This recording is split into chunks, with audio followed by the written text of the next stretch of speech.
All right, you ready for this? Ready.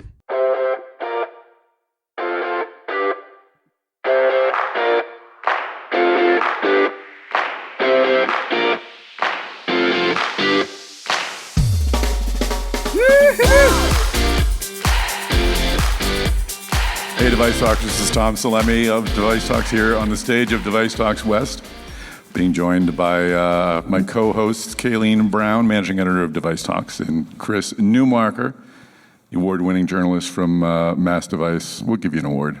Thanks. Yeah. I mean, I've had awards. Oh, okay. I've All had right. Then, good. All right. I mean, I've been doing this long enough. You get awards. I've never gotten an award. No, come on. Never gotten an award. No, not even like a SVJ page. No, not even that. No, serious. All right, we don't need a therapy session right now. It's okay, Tom. Let's work through this. No, it's okay. I am my own award. Your award is, these DeviceTalks shows that you've built and furthered over the years. That's right. I give and I give and I give. So anyway, enough about me. Let's talk about DeviceTalks West. We're joined by our friends from Infor. We have Steve Thill. Steve, you're the Vice President of Sales? Yes, sir. You're right. And Alexis, you are your title, your full name and title. I'm sorry. Oh, gosh, we just talked about absolutely. Notes. I didn't take Alexis my notes. Taylor Moores. My social security number is... I'm just Go ahead. Go on. Yeah. Just kidding. No, I'm a senior account manager at Infor. I handle our life science division. That's great. And we've been working with Infor on a few different projects, and you've been supporters of our DeviceTalks events, so we're very grateful about that. We're going to talk a bit about one of your the event or the part of the event that you were most involved with today or the past 2 days, which was the presentation by NVIDIA's Mostafa Toloui. It was fantastic. Yeah, no, NVIDIA just got such energy to it right now. They're rock stars, so it was great to have him kick things off. Before we do, though, just so folks have a perspective, I'll hand it off to either one of you. Just a minute about Infor. What does Infor do? Sure. Thank you.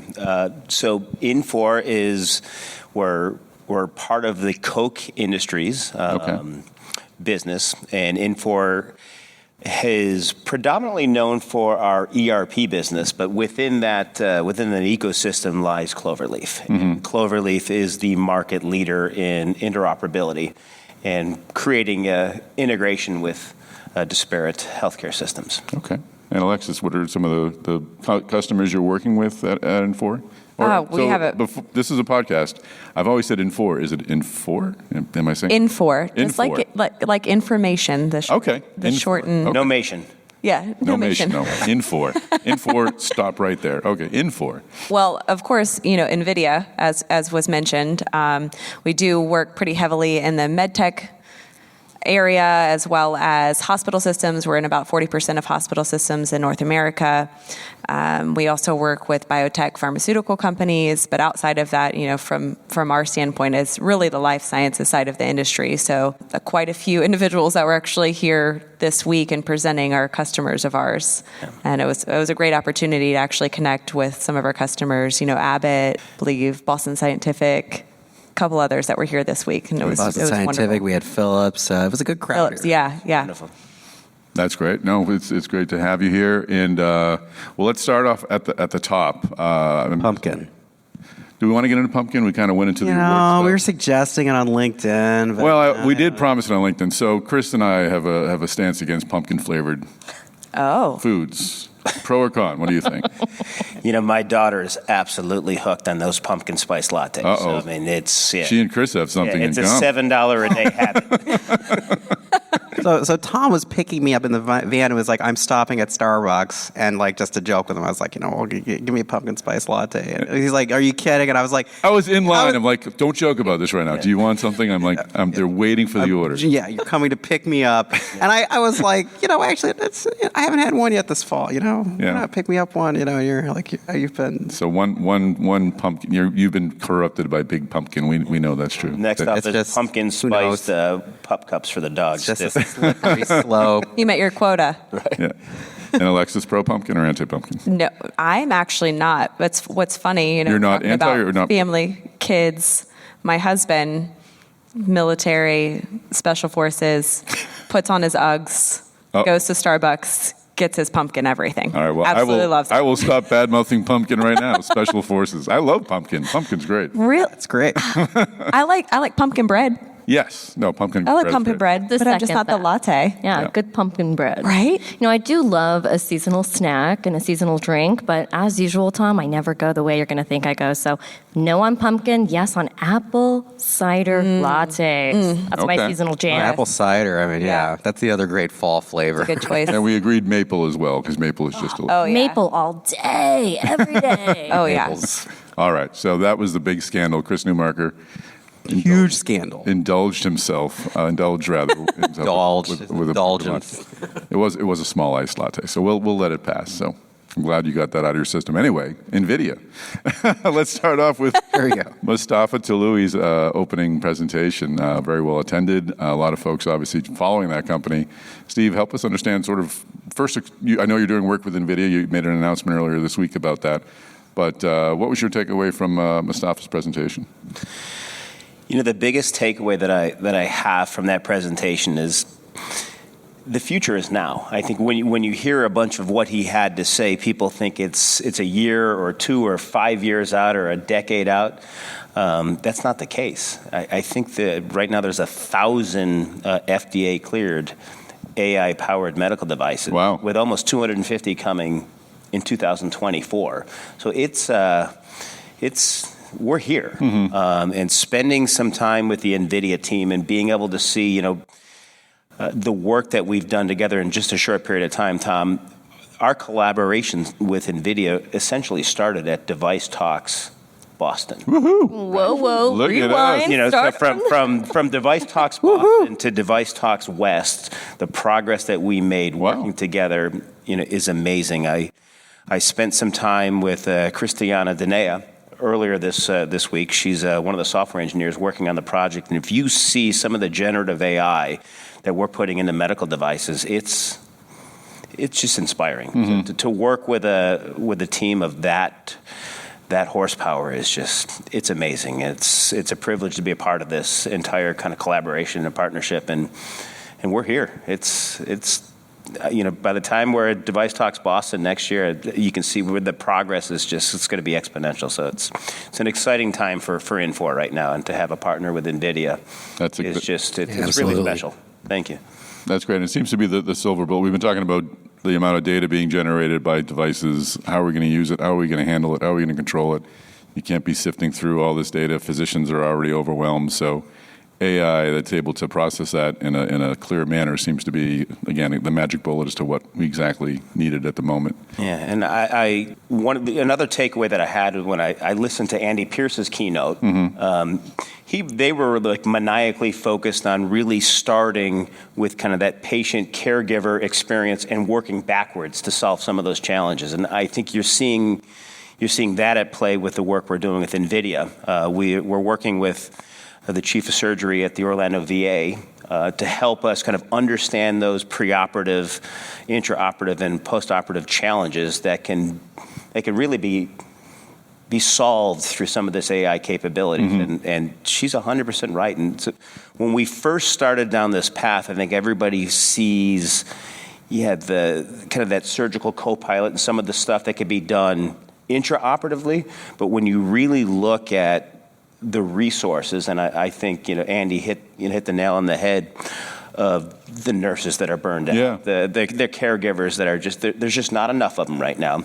And by looking at some of these preoperative workflows and postoperative workflows that can truly be tuned up by some of this AI capabilities, and it's magic. It's just wonderful. That's great. To see this thing come to life as quickly as it has really been an incredible achievement.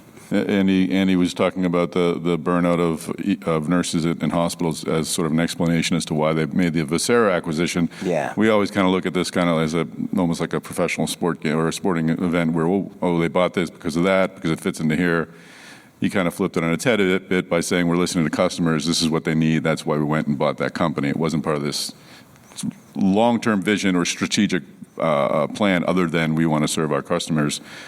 Alexis, we talked to the medical device companies about their interest in AI, and they have capital, they have resources, they can sort of take the time to understand it and to really I think, make it part of what they do. How about can you kind of speak to the hospital provider side? Do they also have an understanding of what they need AI-wise, and are they able to sort of meet the medical device companies in the middle and use the information that they're getting from medical devices that are sort of the data that's managed by AI or processed by AI?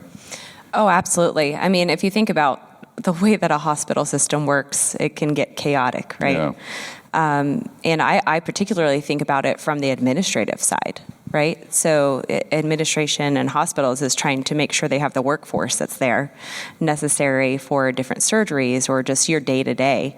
So if you can take the information that's coming from AI in a variety of different capacities and be able to consume that and make it as a clinical decision support system to say, hey, this is our heightened time. This is when we need to make sure that we're staffed for X, Y, and Z. This is the surgery that we're seeing more often than not come in through the ER, what have you.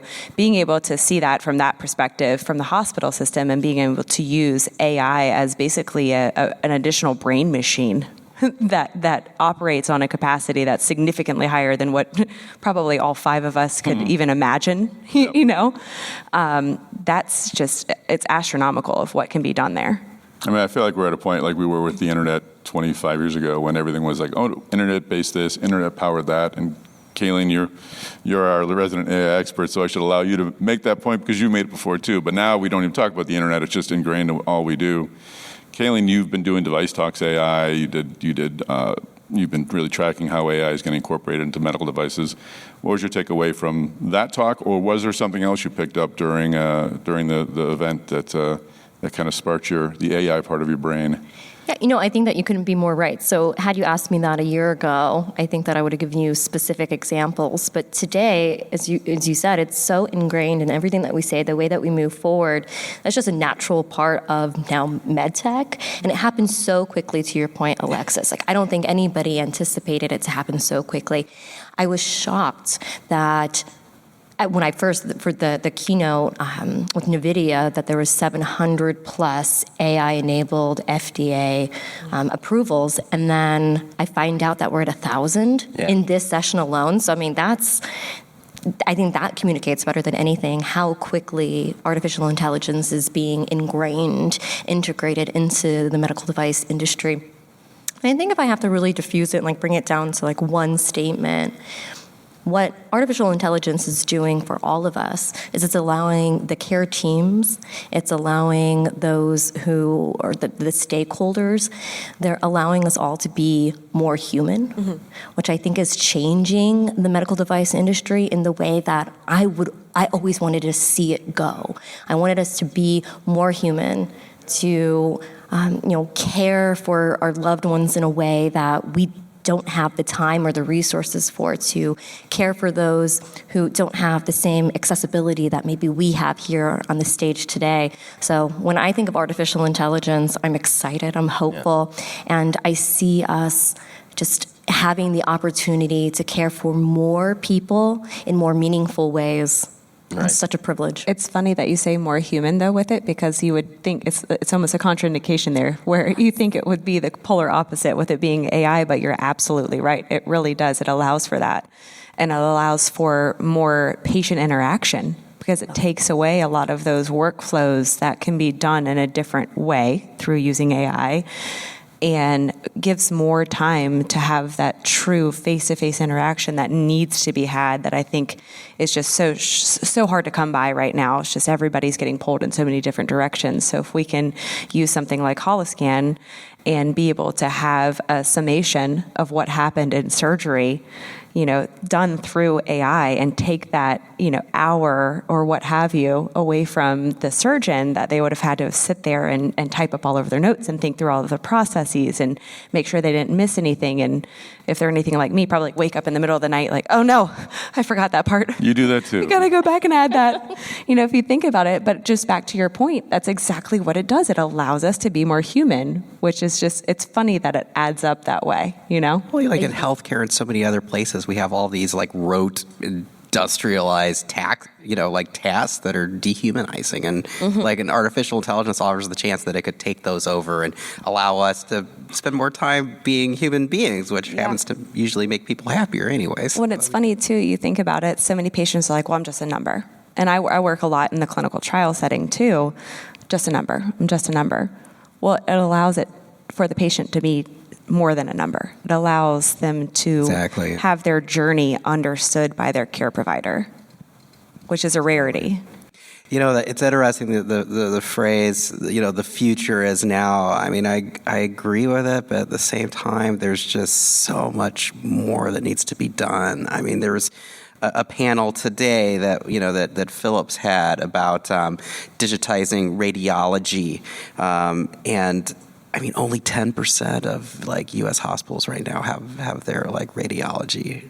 Not radiology, digitizing pathology, I'm sorry. Digitizing of pathology, only 10% of hospitals have pathology digitized. The rest of them, they're still using the glass slides. I mean, if you're an oncology patient and you want to get a second opinion at another health system, you're, asking them to mail those slides to that health system so they can look at them again. So, I mean, there's still a lot to do. Wow. But changing quickly. I hope so. But changing quickly. I have to say that I tend to be the positive one. I can't help it. Where does that put me? I am. I'm all rainbow and unicorns every time. So I see what you're saying, Chris, and I'm going to counter. There is a lot more to be done. However, what I'm finding more than anything, especially DeviceTalks West, and this was brought up to me actually by my DeviceTalks twin, Amir Weiniger, who's in the audience today, that there was an unofficial theme of the Women in MedTech luncheon, which was meaningful connections. And so what popped in my mind when you were speaking, Chris, is there's a lot to be done, but a shift that I have noticed, and it's been really emphasized this week for me, is that these meaningful connections are coming together because now there's more time, more resources because of artificial intelligence and other, innovations and advancements, that organizations and people are coming together to move health forward. And I have so many different examples just from today alone. So we had, it was a fabulous BCI robotics conversation. It was a partnership between Neurolutions and Can Do Health. So talking from the stroke survivor and aftercare. So taking the entire patient journey and continuum. So two organizations that were really standalone coming together with these meaningful connections to provide better care and after treatment care. And that's really important. Organizations such as ShifaMed, which, they are a medtech incubating company, and they find a problem that needs to be solved.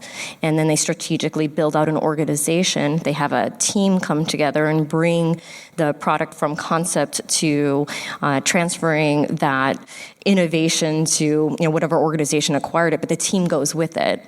So then they get to follow that pathway. So it's really, yes, a lot needs to be done, but through artificial intelligence, it provides more time for meaningful connections, which to me tells me that we are moving forward in the right way, and it's going to happen faster and faster and faster. Let's talk about surgical robotics. It's a bit of an adjacency, but we had virtual incision speak. We had Moon Surgical speak. We had Laza Medical speak earlier, and I'm sorry I missed that. And Neurolutions had a robotic element to it as well. What really struck me with both virtual in Moon and the fact that these startups, we're watching the larger companies, J&J and Hugo, sort of make the next iteration of Da Vinci or the next iteration of the big. These folks have just kind of leapfrogged all of that and are just creating brand new models that are getting traction, they're getting approval, and that are moving forward. And I just feel as if there's, we're talking about AI, and that's going to be one of the logs in this fire that's really driving surgical robotics forward, and that's pretty obvious. We had talked in the Greenberg panel about patent protection that Intuitive once had that's expiring, and I raised the question as to whether or not that was opening doors for startups, and Chris Bolton, the attorney, wasn't prepared to say that, but I'm a podcaster, so I can say it, and no one can hold me accountable, because I think it's just interesting that we're seeing all this innovation now 20 years after their first patent wall is beginning to fall. So, Steven, I mean, we are at a point where I think there's just a lot of energy flowing into surgical robotics and a lot of different sources. And I think this area is just going to, like, 5 years from now, we're going to be amazed at what we're seeing. Do you agree? Yeah, I agree 100%. When you know, traditionally, these medical device companies are manufacturing companies. They're creating hardware, but it has really shifted dramatically. Now they are software-defined organizations, right? They're software-defined, AI-enabled companies that can just innovate at lightning speed. And I think that was one of the key takeaways that Mustafa started off the DeviceTalks keynote with, is AI-enabled, software-defined, robotic. Those three elements are critical for medical device companies to continue to push the needle and drive performance. Well, it kind of says something that the Holoscan plug-and-play AI platform they had. I mean, one of the examples that he showed of where it's already been used was the development of Moon Surgical's robots. Correct. So, I mean, that's very cool. Yeah, what Moon Surgical's doing, they are on just an incredible trajectory. It was great to hear your story a couple years ago about David Moon and running and kind of doing some things at some hospital, just literally bootstrapping, running and doing a presentation, then back to the bootstrapping efforts, but that has paid off. Yeah, no, and David, for those who were foolish enough not to attend DeviceTalks West, David Fallon revealed that when he spoke here 2 years ago, the day before, he had just received an FDA demand that they do a usability study. So and they do it in a very short span of time. I forget if it was like a week or some ridiculous amount of time. So he was initially like, "Oh my God, I got to cancel. I can't go talk tomorrow, but I'll go talk." And then when he mentioned that, I'm like, you know what?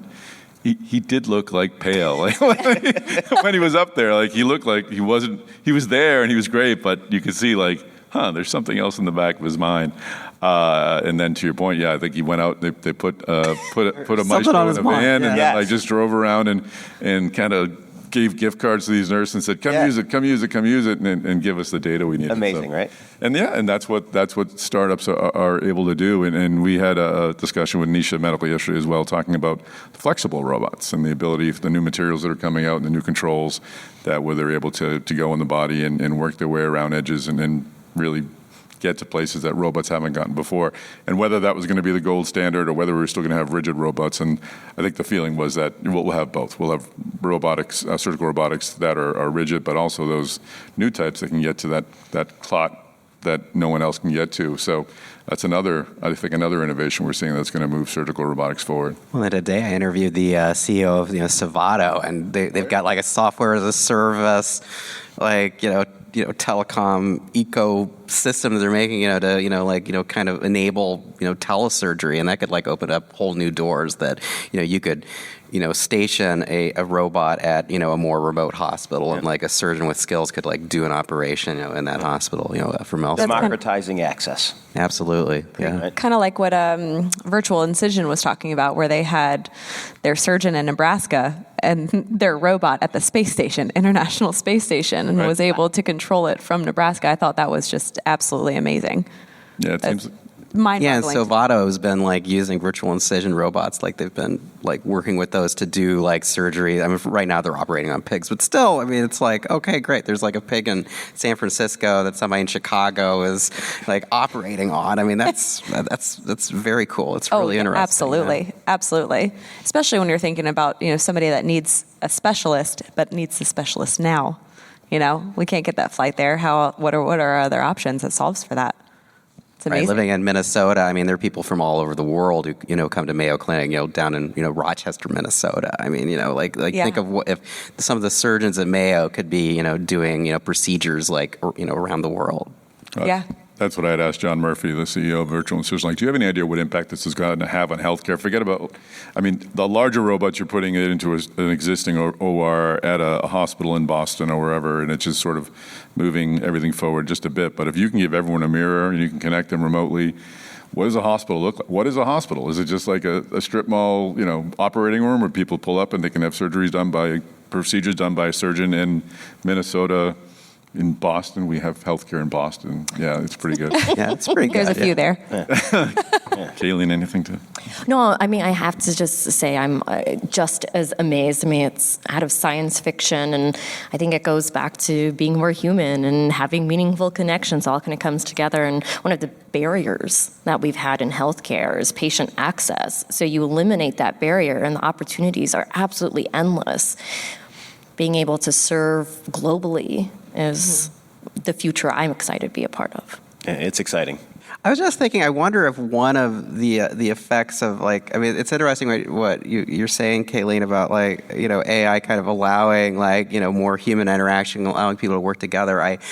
I wonder if that's in some way playing a role in how we're all of a sudden like one theme I saw this year was how like some of the big med techs that we had here were, you know, they're kind of innovating in how they're operating. I mean, I thought it was kind of neat when, you know, Andy Pierce from, you know, Stryker was giving his keynote. I mean, he was saying how they don't have a corporate office. They don't have their leaders and finance people aren't in a corporate office anymore. They're spread out among the businesses to interact with the people at the company and the customers of the company that are visiting those different businesses. And, you know, Penumbra's Adam, you know, Elliser, I mean, he was talking about how they don't have they don't do an incentive structure with bonuses anymore because, you know, they realize it just incentivizes people to do things that were easy and, you know, they want to do things that are hard. You know, they want to do the great innovations over there. So, I mean, it's very cool. Hear, hear.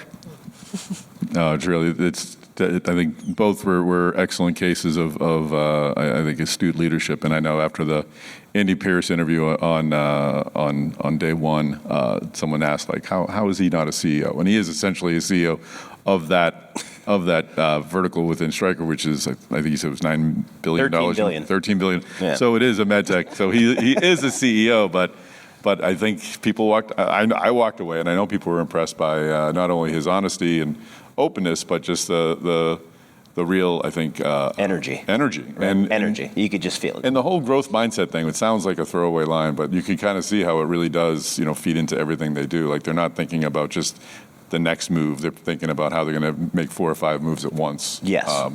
And it was really intriguing. So, yeah, let's talk a little bit about some old style med tech. I mean, we had Medtronic's Jason Weidman here talking about the Simplicity story. So how we brought a good old-fashioned interventional renal denervation product or old-fashioned interventional product that does renal denervation to treat hypertension. It was kind of great to hear that sort of achievement. I sat down with Nick West at Shockwave, and Shockwave obviously has accomplished a lot over 10 years. And it was interesting and just sort of how we've talked about robotic surgery sort of democratizing surgery and giving expert talents to people who may not have them. Shockwave actually did that, but in reverse, in delivering a device that was so simple for every surgeon to use that they could deliver world-class care everywhere. I mean, he said if you come and run into an interventional cardiologist who can't use a balloon, run in the other direction. I mean, that's like it's the simplest device. So any interventional cardiologist should be able to use a balloon. So great conversation with him about where Shockwave is headed. They've got a lot of different projects on track, and a lot of their next steps are coming from work that surgeons have done, off-label use of the balloons that sort of have demonstrated opportunities in different parts of the body. So it's great to see that surgeon med tech connection still going strong and still driving things forward. Kayleen, did you have any? Well, it just reminded me actually what Steve was saying about democratizing healthcare. So, I mean, building devices that as many people as possible can use, powering those devices with artificial intelligence, right. Opening access. I mean, this all democratizes healthcare. So more care practitioners, even if maybe you're not trained traditionally, can help patient health. I mean, that's only a good thing. Yeah. It's a great thing. Absolutely. Right. It gives some teeth to the term equality of care. Yes, very much so. Yeah, and it's great to be a part of that. Any other interesting takeaways that someone want to throw out there from you? I'll jump in always, anytime. Go both feet. Go ahead. I've been in the industry for 18 years now, and there hasn't been a lot of emphasis around women's health. And I want to just take a pause and emphasize that women's health is not just about reproductive health. Women's health is conditions that affect everybody. Women's health really is all health. And it's been, for nearly 20 years, very difficult to have that conversation. And it feels like 2024 has been this pivotal change from the federal government to supporting more research, to the industry really focusing on enrolling more women in clinical trials and really having an emphasis on designing medical devices for diverse anatomies, so kind of tailored tech. I had a conversation today with 3 leaders within this space. So we had Dr. Jennifer Jones-McMeans from Abbott Vascular. We had Dr. Shirin Tofi, who is the founder of the Beverly Hills Hernia Center, as well as the president of Hexagon Health. And then we had Dr. Asha Parikh, who is the CEO of Frontline Medical Technologies, or Frontline Technologies. And we were talking about designing devices from a cardiovascular mentality, smaller vessels, to critical care settings and emergency care, because women aren't the only people who get emergency care, believe it or not. And then talking about hernia repair. And there's a smaller number of women who need hernia, yes. However, the majority of women who need hernia repair because it's not working. So this idea that we're finally able to talk about it. And Chris and I were talking about yesterday Mr. Rogers. So one of the very famous phrases that Mr. Rogers uses is, if it's mentionable, it's manageable. And it feels like, exactly. So it feels like in 2024, we're finally mentioning it. It's becoming manageable, where there's more eyes, more investments coming in, more people are saying we need to open up that access, provide care so that the women who need to be enrolled in these clinical studies can be enrolled in these clinical studies. So these surgeons who want to do these surgeries, but perhaps can't because the tools themselves don't fit their hands, tools are being redesigned for female anatomy. And then, again, focusing on women's health about being conditions that affect everyone. That is this snowball effect that helps everyone. And I was just thinking about it from this one session, and I know I can go on and on, and thank you for letting me go on, because I'm just so passionate about it. But just from this one session alone, it really struck me when we were talking about designing devices, even from the Abbott Vascular mentality. We're talking about, for a traditional male body. And then we're talking about, okay, well, women have different anatomies, so we have to make it smaller. And then that made me think about pediatric device design, where we have to go even smaller. So there's so much that needs to be done there. Exactly. So women's health is all health. And every time we think about one patient population, how we can expand, how do we design devices differently, how do we support different patient populations, it serves every type of patient population. So it was a pretty hopeful and exciting 20-year conclusion for me, Tom. Loved it. That's great. And Jill Treckel of Edwards Life Sciences, she was on the structural heart panel I led this morning, and we talked a bit about how future trials have to be more include not only women but minorities as well, people of color as well. And it was, to your point, when I brought up the question, she was like, "I'm very glad you're bringing this up. Like, we need to talk about this more and more." So there's a demand now that this be a bigger part of the conversation. What's interesting about, I've had that conversation a lot of what I do outside of the medical device side is I work pretty heavily with our pharma biotech, and of course that's pretty heavy in that industry right now. And the various capabilities with AI to be able to have data flowing into an AI program that looks at that inclusion-exclusion criteria where you can actually meet the various DE&I efforts that you're looking at, setting certain standards when it comes to women's health or what have you, that's really where AI can play into that field as well. So that interoperability and AI and what it can do jointly to ensure that various populations that might not have, it's not that they weren't considered, but it's that they weren't as readily accessible maybe for that specific trial. Now we can adjust our focus to make sure we're appealing to that group to bring them in for said trial. I think it's really interesting where AI fits in with that. That's a great point. I think we've been talking for about a half hour or so. I mean, any other takeaways or high moments that people want to bring up? Steven, anything? Just a great week. I mean, good. It's just a privilege to be a part of Device Talks. It's a very rewarding experience for me personally and professionally. And again, my key takeaway is this little Device Talks from Boston to DeviceTalks West and the progress that we've made with NVIDIA and really kind of revolutionizing these AI-powered medical devices. It's been a crowning achievement, and we owe a lot of that to DeviceTalks. So thank you very much. So, Steve, are you saying that you made a meaningful connection? Yes, I would definitely. Yeah, for those out there, yes, I will give you the plug. We have made multiple meaningful connections Absolutely. at DeviceTalks, and it's been a very worthwhile investment. So thank you. That's fantastic. No, thank you for saying that. And we're honored to be to play even a small role in moving things forward like that. Chris Newmarker, what we haven't covered so much. I'm scrolling through all the speakers we haven't covered, and we're not going to get to them all. There was so much. You should have been here. Exactly. I hope you feel bad if you you're were. feeling FOMO, there's a reason. Yeah, just the quality of the crowd here, and just.